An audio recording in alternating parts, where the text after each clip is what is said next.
Welcome to the Fantasy NASCAR Podcast. Truck Series IRP or Lucas Oil Raceway Park. I prefer IRP. We're going to have a Friday night practice. Then you got to scramble, put your lineups together, and then look at the data at the Fantasy NASCAR Spreadsheet. Venmo, PayPal, Cash App, $10 for the Indianapolis weekend. August package coming at you soon. So to do less scrambling, let's try to do some homework to make it easier because you have such a small window to go over the data. And I think we have a pretty good idea what the data will be. We have a pretty good idea of where starting position will be based on current form this season and based on previous races at this short track. The drivers that we expect to be good are good. The guys that we expect to be, their regular selves. It's a track where, not like an intermediate track where we can see some surprises. Skilled drivers in good equipment are going to round out the top 10 all day. We've had two different races at IRP. One, the first being very chippy in 2022, and a lot of the leaders and top dogs taking each other out and ruining their finishes. And then last year, Ty Majeski, as you can see on the screen, pretty much just runs away with it. Again, something we would expect. The late model, short track, experienced drivers really are going to run well at this, 0.6 of a mile short track that a lot of the veterans don't have a lot of experience at. A lot of the veteran crew chiefs haven't set up a lot for. So it really opens the door for some of the upcoming late model kids who are now in the truck series. And we have seen them perform pretty well at this track, so you can elevate them this week. But, it's a old school short track racetrack. People love it. And so the guys that typically excel at those tracks will be fine. But for the most part in the truck series, everybody, regardless, you wouldn't really consider Eckes to be, the short track superstar, but he's been in the series long enough and he has great enough equipment that we are seeing him perform at short tracks, right? He ran really well at Martinsville earlier this season. So again, I'm not expecting any surprises. So have that in the back of your mind as we go towards going over the data after you get qualifying data in the spreadsheet and you're cramming stuff in. But what we can do now is look at the previous optimal lineups from the last 2 years, the two different races, get an idea of what construction might look like, and then go through our drivers, try to project or predict who are some of the guys that we expect to be fast in practice or qualify close to the front, at least finish towards the front, and maybe narrow down what we're looking at so that when the race comes along, when we are preparing for it, we're not looking at every single driver. We're using our time efficiently. So let's start with last year. Ty Majeski just runs away with this thing. Not much more to be said. Majeski has been really good in the two races at IRP. This is an absolute track where he should run well. He is a late model legend. No surprise, don't need to talk more about that. Lane Riggs running for Spire in 2023. Now, you might be a little worried starting up towards the front, but again, Spire, pretty solid equipment. And then again, Leighton Riggs, a late model legend, one of those next up-and-coming drivers. Not really a surprise to see him finish up towards the front. And it's 6,300. So this would be the first thing that we take note of. If we have a late model legend, it's rough to use legend for 20-year-old kids. But if we have a driver who has done well in the car series, and we'll talk some more about those at 6,300, starting closer to the front, if this race goes green and stays green and there isn't a lot of movement, then one of those guys could easily hit 40, 45 fantasy points at $6,000. And so my first takeaway is that if I get a guy like William Sawalich, or let's just look and come up with an idea of somebody, if they're starting towards the front and like, oh, am I too worried about going backwards? So let's go to a little bit more of the value range. If I get William Sawalich at 6,600, starting in the top 10, if the race goes green, which it very well could at a short track, then yeah, I'm interested. Luke Fenhouse, same story. Jake Garcia. I would be a little less bullish on Jake Garcia, but all three of these drivers have strong backgrounds in car series at the Southern late model tracks like not Grand National, Southern National, or Five Flags Speedway. All of them, like Slinger Speedway, all these classic late model races. I mean, Fenhouse won in 2021, the Slinger National, which is, kind of as big as it gets here in the Midwest. So if they're starting close to the front, would not pull away. I think I would definitely consider them. Yes. Okay. So I think that's the first takeaway. Let's go back to our optimal lineup here from 2023. You got Matt DiBenedetto starting 24th. He feels a little bit like an overspend at 8,900, but he's the place differential guy that comes through. Had a pretty solid season last year. So if we do get someone in the 9,000 range, starting in the mid-20s that has halfway decent speed and a decent race car, then yeah, that might be where you go. But if hindsight being 2020, obviously Matt DiBenedetto works when Ty Majeski just vacuums up all the fast laps and laps led. If one driver does not run away with it, we get a build more like 2022, when we get people cycling to the front and staying up front, then you're going to see a more expensive driver with hog points in that 9,000 range that might bump a play like DiBenedetto out. But as always in the truck series, we do want to chase place differential a little bit. And so I'm not really surprised to see that.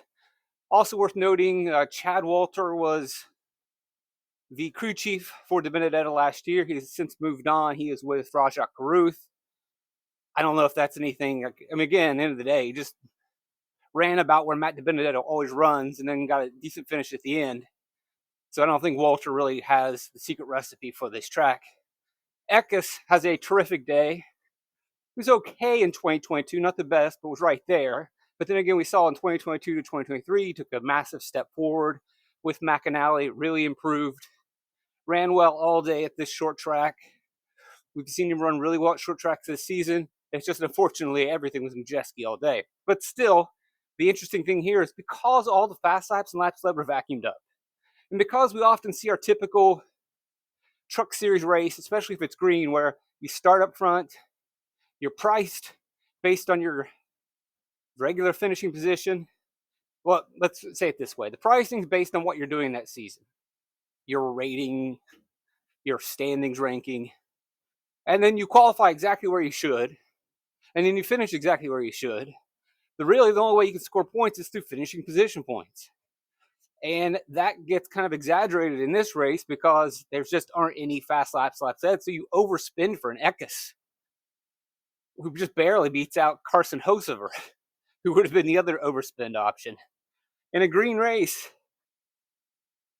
that definitely could happen. I don't know if we're going to see this type of domination again, though, but we have a small sample size. Here it is. And then you get William Sawalich at 7,300. I think he's priced about right. Running in Tricon equipment and having a pretty good ARCA background. We'll look back at some previous ARCA races here in a second. And again, a lot of the ARCA kids, too, running at shorter tracks, seem to run pretty well when they get to IRP. Chandler Smith is a perfect example of really good ARCA and then carrying that over to the truck series. Didn't really get the result in 2022 because of the chippy nature of that race, but that's a race right up his alley. And then the last, as always, it's Lawless Allen. You give him a 5,300 in a niche truck, starting 36, it's really not much of a to think about. You're going to default, at the very least, a Nice. I mean, he runs 26th, which is actually pretty decent, disappointing for Nice, but not that disappointing when you factor in this Lawless Allen. And he finishes 24th. No real surprise there. If we get cheap, solid equipment last, which we won't, and you finish 2 laps down, not a really good day. But he provides savings. He does score in the top 20 DFS-wise. Before you go jamming Lawless Allen in, I've talked way too much about him this year. But as always, straightforward, straight shooter. I had long since admitted that I got Lawless Allen wrong. I got Raheem wrong. I thought they were really going to take some steps forward this year. They did not. And in hindsight, Lawless Allen's efforts last year were pretty much boosted by his equipment. And when you put him in inferior equipment or worse equipment than Nice, he does much worse. And he really has not performed to any degree of expectation. And I talked about this over a month ago, several months ago. So before you go jamming in Lawless Allen, remember that this result was with a better truck than he will be driving this weekend. And even in a better truck, he didn't run that well. He just works fantasy-wise. That is your 23 construction. 22, we get a lot more cautions and wrecks, and it gets real chippy. Perfect example is Nemechek into the wall at the end. Terrific day, does not end up being optimal because he loses 9 place differential points. That's also finishing position points that he loses. Was leading at the end. Everyone was leading at the end. Everyone was battling at the end. It was really a who's who of the truck series. Everybody getting a turn on a restart to go for it. It's pretty kind of cool. It's like almost like a pay-per-view card. Like, oh, I'd like to see, Zane Smith battle with Grant Enfinger. Oh, I'd like to see Ty Majeski battle it. And you got to see pretty much it all. Chandler Smith battle with, anyway. And as you see down here, Hocefer, obviously when we have battles at the end, we know what's going to happen with Hocefer. He's going to wreck. Chandler Smith gets wrecked earlier in the race. I believe Eckes gets wrecked towards the end. I think he got wrecked by Hocefer, if I remember correctly. So a lot of chippiness, a lot of decent cars that kind of get taken out. So a really different race than where we have Ty Majeski just run away with the show. I don't know which one we only have a 2-race sample size. It is the truck series. They can at times go out there and just turn laps. They can also go out there and turn into restart madness and chaos. And at IRP, you can kind of push it 3 wide at times and try to find different grooves. Really fun track on iRacing. That's enough to say about that.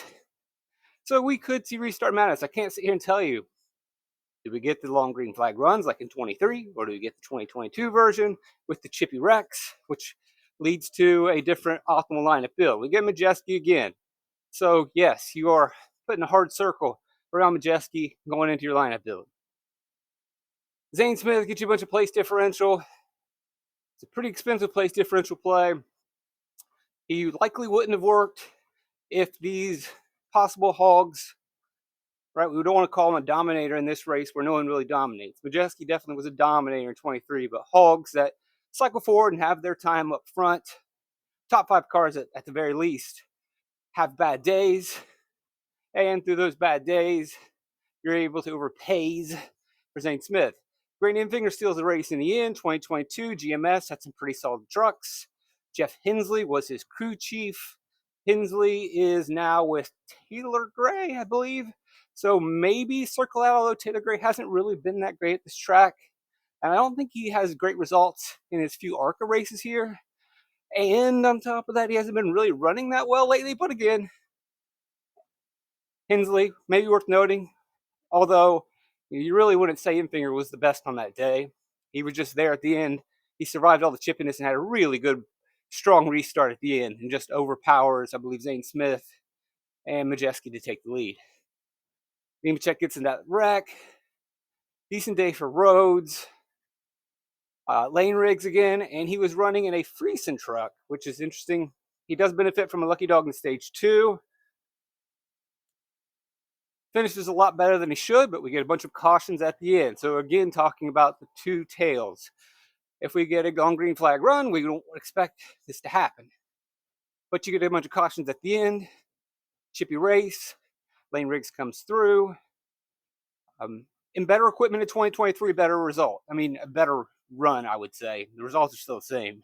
Either way, Riggs made it work.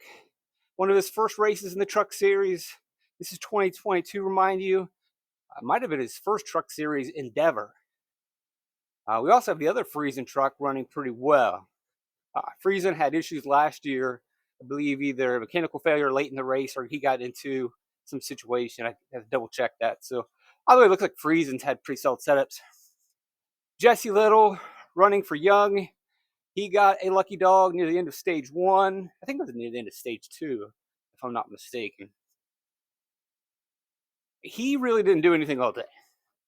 He's running in 30th and just slowly through attrition and outracing, Young's going to run better than Rayum and run better than the Slug. So he just defaults to 30th. And then through attrition, he's about around 20th before we get really chippy. And then it gets really chippy and he gets a couple more spots at the very end. Finishes 15th. Now, If you just kind of step back and say, all right, 2022 Young Motorsports truck, yeah, they're around 20 to 25th place trucks.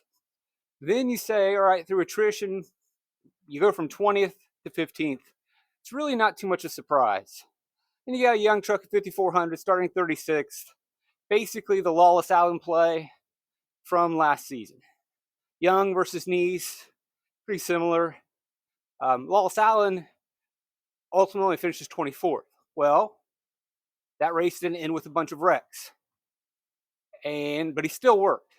Just didn't score as many fantasy points. This year we get a bunch of wrecks, and so we get an even better finish, but a very similar play. Super cheap, starting in the back, decent equipment. And then Ankrum slides in at that 8,100 range because you can't afford any of the big dogs. And then the other big dogs, didn't get the finish they needed. And so Ankrum, again, not the greatest point per dollar play, just a solid day. Starts 11th, finishes 6th, boosted by a lot of the attrition at the end. Those are your builds. Let's talk about some of the drivers. My biggest takeaway is nothing really changes. I guess the first question is, will there be one hog or two hogs in the optimal lineup? Or possibly three hogs? And what I'm going to do, instead of looking at it that way, because you never really know. Is it going to be a green race? Is it going to be a bunch of cautions?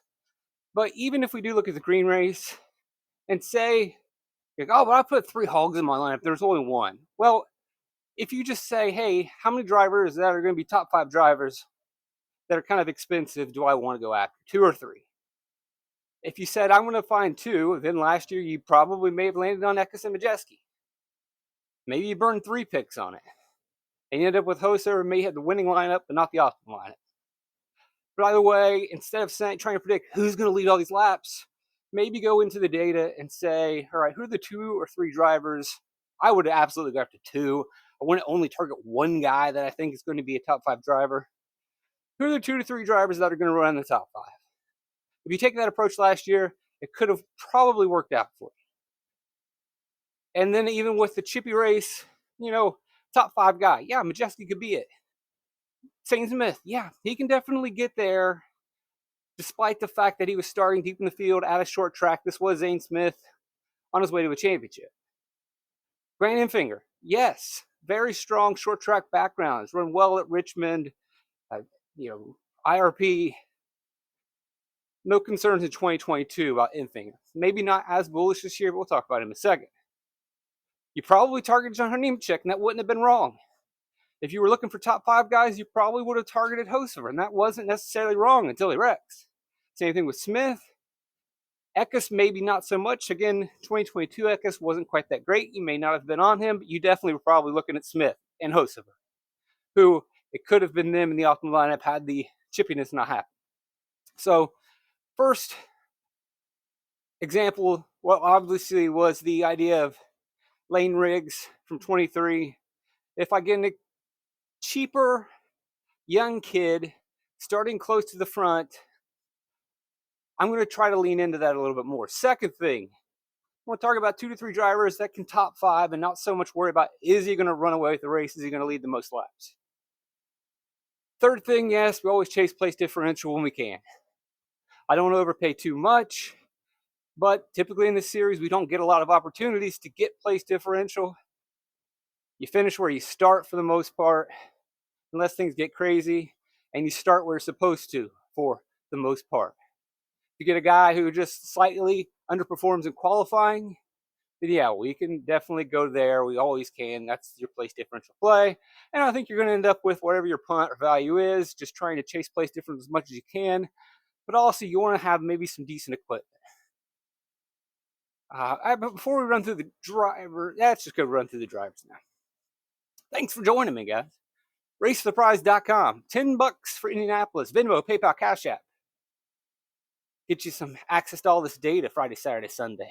Enjoy your Indianapolis weekend. Eckes and Heim.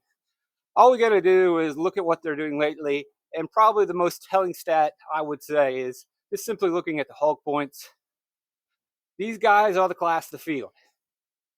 Majeski has been the guy step back, but obviously this is the week where he can step forward and really shine.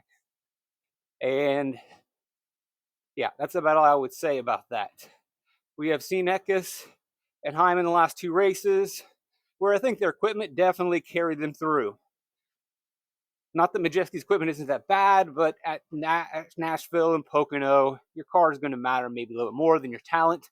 And this week, I would argue that Majeski's specific talent as a late model racer is much better than Heim and Eckes at this short track. And so, although they'll have great equipment, he's going to be right there with them, if not the best option. So there's your first takeaway heading into Friday night. Save you some time. We're looking for 2 to 3 top 5 drivers, and none of these guys are too expensive. They're right there. The only problem that I could see circling around those 3 drivers is if we get an expensive guy who does not qualify well. Then we'll have a bit of a conundrum, and it's going to be a little bit more challenging to build, but you can prepare for that for now. Have an idea of what you want to do. I think ultimately I would still rather take 2 to 3 of Eckes, Heim, Majeski than necessarily chase the place differential. But again, it depends on how much place differential we're really projecting. If we're looking at 15 to 20 PD from one of these drivers, then yeah, you can elevate that driver above Eckes, Heim, or Majeski. But you're still going to need at least one of the 3. But ultimately, have to see how the build works out. All right, so that pretty much covers it for those 3 guys. Ross Chastain. We do love what Phil Gould has done as a crew chief. And this is a race where Chastain could win and hang around. And yeah, technically he fits the mold of a driver that can top 5. Like I said, sorry about that. But I'm so bullish on Majeski, Heim, and Eckes to lead laps. Don't really see Chastain leading much laps. So again, that top 5 idea, it's really a generalized idea that you can do at any track. When you're talking about what they can do, that's intermediate anywhere. Just a way to navigate making your picks. We go to a short track where we can identify drivers that we really suspect are going to lead a bunch of laps and run fast laps. And we have a pretty good idea that although Chastain can steal a win, he's not going to get the hog points. And you can see on the screen. I like what Phil Gould's done, and I think he's going to keep him in this race. Do I believe that Chastain's going to lead this race over Majeski, Heim, and Eckes and lead more laps than those drivers? I do not. So I'm going to have a hard time rostering Chastain unless he is a place differential play. I'm excited about Sammy Smith, but I think you're going to overspend for Sammy Smith. He fits the mold of late model racer, Spire, Brian Patty, all that checks out. I think he had a good day at North Wilkesboro, short track. It fits the mold of that top 5 driver. But again, I don't think he's going to outrace Eckes, Heim, and Majeski as a part-time driver. I want to completely scrape him off. And I know, you said target top 5 guys. That is a generalized approach, and it works for the most part. But at this specific track, because we love Eckes, Heim, and Majeski so much going in, that it's a little bit more difficult to follow that pattern. Something more to put in your back pocket and think about in the future. Now again, if Sammy Smith gives the opportunity of getting place differential all over it. Again, very successful, decent races in the ARCA series at IRP. We'll go over those in a second to close out. Good late model short track Cars Tour kit. Sanchez, I much prefer at intermediate tracks. Don't necessarily like him at this track. I won't be going there. Infinger doesn't quite have the equipment they had in 2022, but as you can see, his equipment is getting better. He has made some gains. Maybe they're taking more of the notes from McAnally. I would rather have the pure McAnally car in Eckes, but you are getting a little bit of a discount. And you look at his driver rating over the last 2 months, they are making gains. They are moving forward. Are they good enough to beat Eckes, Heim, and Majeski? Well, if we get a race like 2022, I could easily see Enfinger running in the top 5 all day and stealing a win at the end. If he's able to steal the win at the end, gets a couple place differential, he can sneak in there. Just like Chastain and Smith, but he does come at a little bit lower of a price tag. Do I expect him to lead a bunch of laps? No, I do not.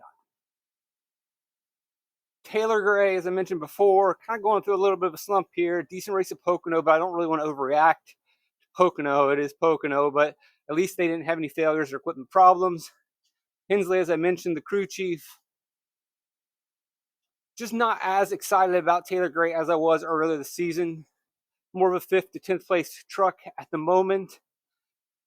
Not really doing any savings. If we can get place differential from him, sure, fine. He's going to be in play, but not a guy that I expect to be a hog. Caruth, same story. Not a guy that I expect to be a hog. Making improvements, making gains. Spire. His crew chief, Chad Walter, had that decent finish with the Benedetta last year, but very similar to Gray, just a 5th to 10th place truck. Rhodes, 5th to 10th place truck. Gotten a lot better. Remember, started the season out really slow, really has separated. At 8,500, if we can get place differential, then he is going to be on the board. Has experience at this track. Definitely worth considering Ben Rhodes because he's a little bit cheaper. Tanner Gray has really never changed over ever. He is the 15th place man. He is always in 15th. He seems to always finish at 15th. Sometimes he's a little better, a little bit worse.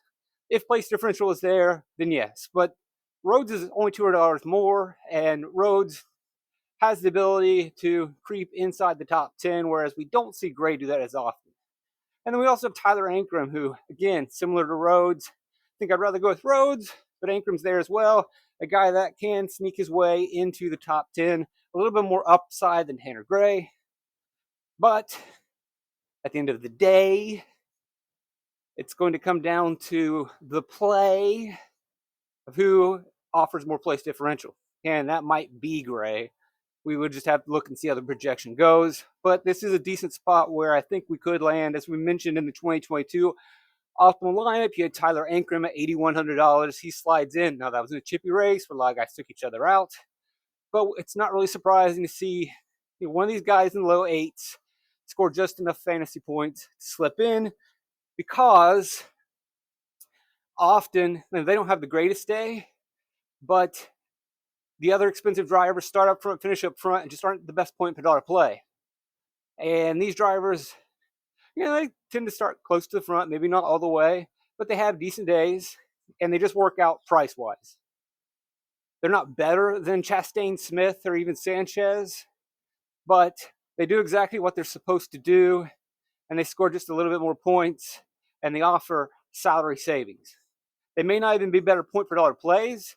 They're just simply cheaper, and they end up in the optimal lineup. Not excited about taking Matt Crafton, although he has finished 9th in the last 2 races at this track. It's just not been a great season for Crafton. Kind of looked like he was getting better at one point, and then went the other direction.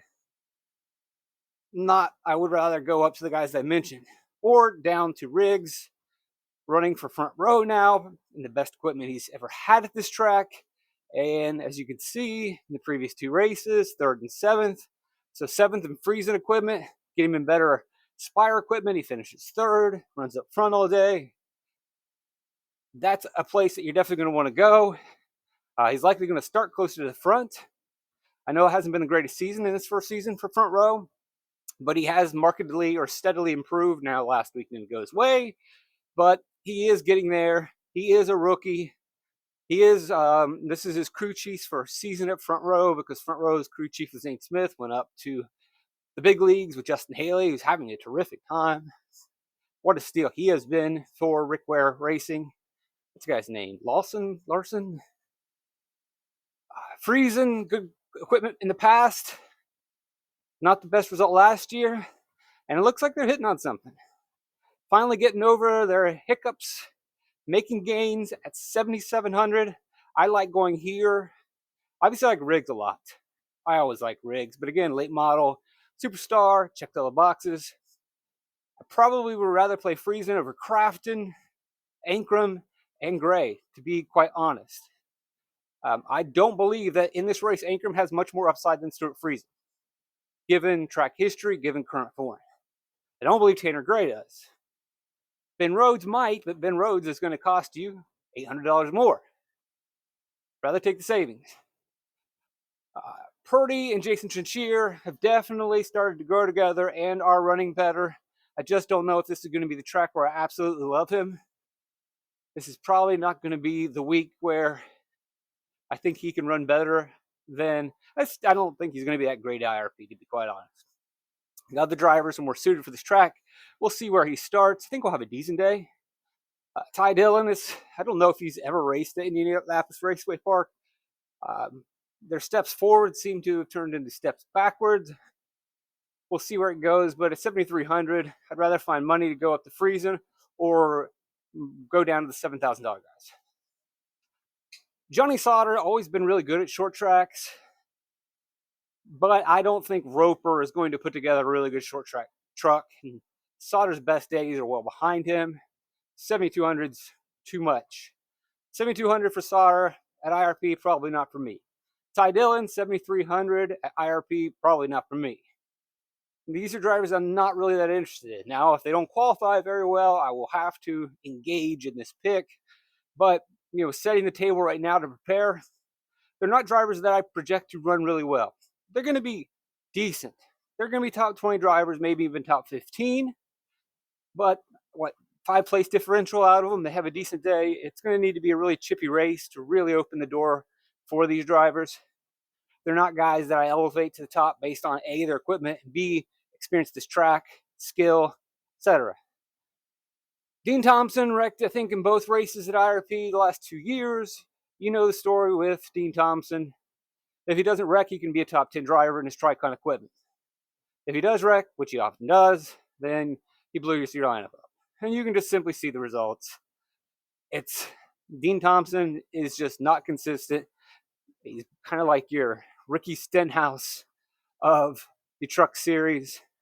Although you could argue that Stenhouse's equipment hasn't. Maybe Stenhouse back when Roush had halfway decent funding. I mean, Thompson's got good equipment compared to the field, whereas Stenhouse maybe not quite as good. He has the ability to get top 10s, but he also has the ability to just not lead races. Daniel Dye, pretty affordable, very solid season. Has ARCA experience, we'll go through that. Has Truck Series experience, but it hasn't been that great. I believe in this 22nd place finish, he got 2 lucky dogs. And I guess that's not terrible in your first truck race at IRP and a green flag race. But again, Daniel Dye's made a lot of growth in the last year. At 6,900, I would rather go with Daniel Dye than Dean Thompson. But Daniel Dye is in that area of, and I know I said, well, if you got a guy starting up front, but I don't really circle Dye as one of those drivers. Maybe I should. Maybe Daniel Dye is a guy that could score, start up front, stay up front during a green flag race, and work. Probably shouldn't completely eliminate him right now. He is running well. Yeah, okay. So Daniel Dye will fit that more. Marco Andretti, I don't think I can go there. 6,800. There's other drivers that I like that are going to be in better equipment. Oh, wait, Sauter's not with Roper. He's with the Hattori, which is probably much about the same level, given that Hattori doesn't really run these trucks that often anymore. I don't know how great this equipment is. Andretti with Roper, no. Here's where it gets interesting. These are the drivers that have caught my eye, and I'm going to be fascinated to see what they do in practice and how well they run. Sawalich, your ARCA legend, finished 6th at IRP last year. I expect him to be one of these kids who goes out in decent equipment and starts up front and can finish up front. May cause fears and worries, but you get 40 fantasy points out of him, which you can absolutely do. 6,600, 40 fantasy points to take that. Just forget about starting position. Do we think you can get 40 fantasy points? Well, he did last year. Let's see, how many fantasy points did he get?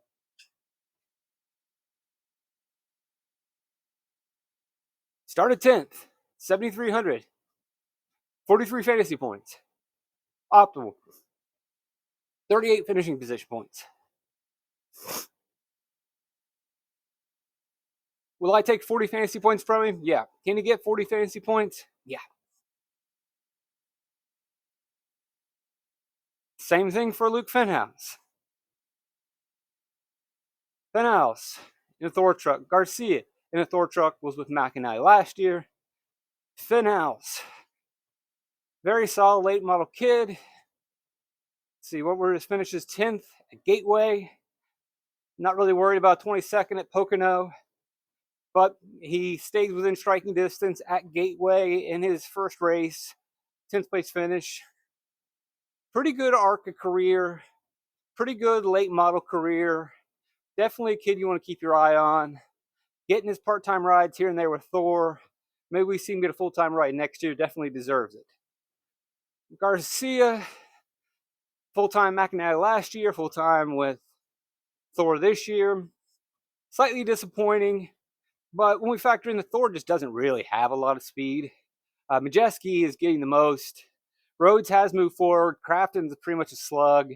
And to see Jake Garcia in that fourth car or fourth truck, which, to be honest, that fourth truck has not been good for Thor for years. You can blame Haley Deegan or whatever, or whoever you want to blame, but it's not as if Thor for the last 5 years has routinely put 4 strong cars or trucks out there. You usually have one elite, a secondary, and it's usually like a ladder. So to see Garcia in the fourth truck, and then also the fact that they're now putting out 5 trucks often, to see that fourth truck even go down a little bit more in resources doesn't really surprise me too much.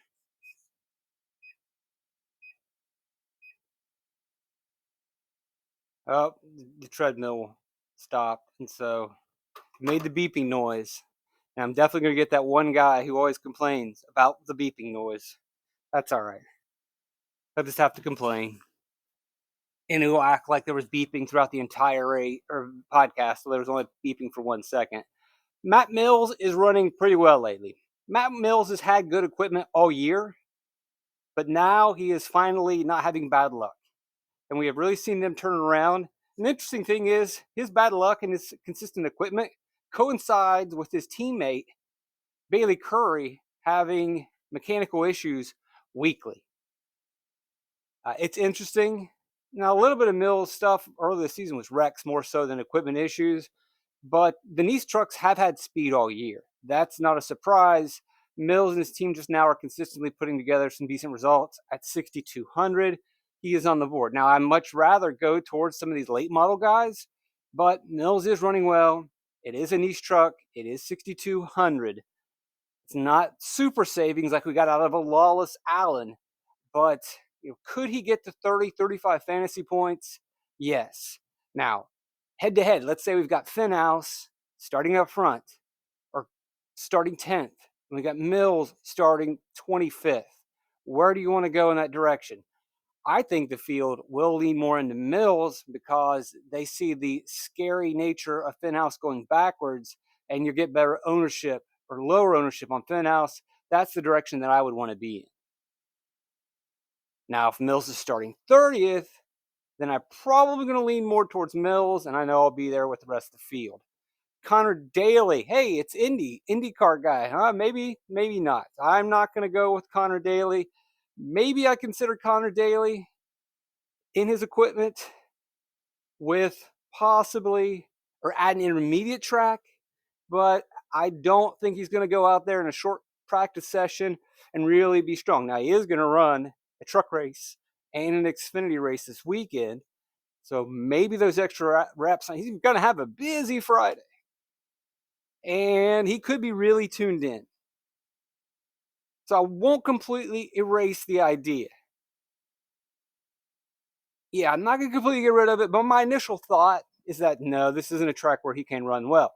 But he can absolutely prove me wrong in practice. So Daly's going to be a guy I want to keep my eye on in practice and in qualifying and see if he is able to figure it out. But for the most part, the guy never could get it together in IndyCar. What makes me expect that he's going to be able to do it part-time, limited runs in the truck series? Jack Wood just never does it for me.